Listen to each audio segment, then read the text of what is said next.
Charlie, what are you reading these days?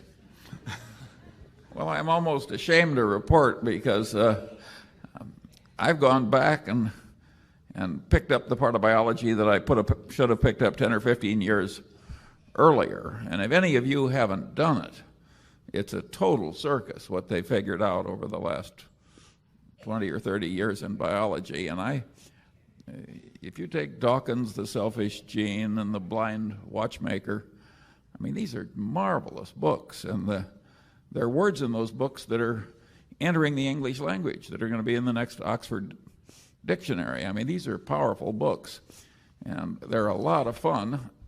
I had to read The Selfish Gene twice before I fully understood it, and there were things I believed all my life that weren't so. And I think it's just wonderful when you have those experiences. We always say it isn't the learning that's so hard, it's the unlearning. Yeah. I made the mistake of taking Charlie up to Microsoft in December, and he became friends with Nathan Myhrvold, and they are corresponding back and forth with increasing fervor and enthusiasm about mole rats, and they copy me on all these communications. So I'm getting to see this flow back and forth on the habits of mole rats. And I really haven't found a way to apply it at Berkshire, but I'm sure Charlie has got something he's working on that. He's gotten very interested in biology lately.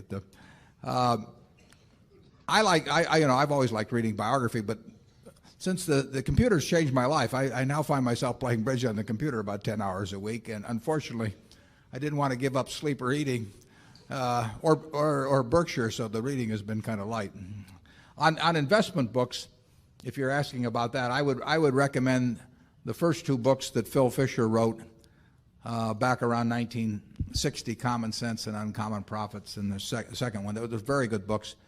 You know, I obviously recommend first and foremost The Intelligent Investor, with chapters 8 and 20 are the ones that you really should read. All of the important ideas in investing really are in that book, because there's only about 3 ideas, and those two of them are emphasized in those 2 chapters. Actually, I think John Train's Money Masters is an interesting book. I don't know. Can you think of any others, Charlie, that we want to tout? I don't know. We have such a fingers and toes style around Berkshire Hathaway. You know, we just sort of count. I've never seen, Warren talks about these discounted cash flows. I've never seen him do one.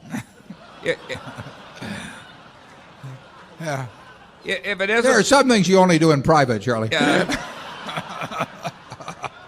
If it isn't pluperfect obvious that it's going to work out well if you do the calculation, he tends to go on to the next idea. Yeah, it's sort of it is true. You don't if you have to actually do it with pencil and paper, it's too close to think about. I mean, it ought to just kind of scream at you that you've got this huge margin of safety. I mentioned the 3 ideas. The 3 ideas I should elaborate on.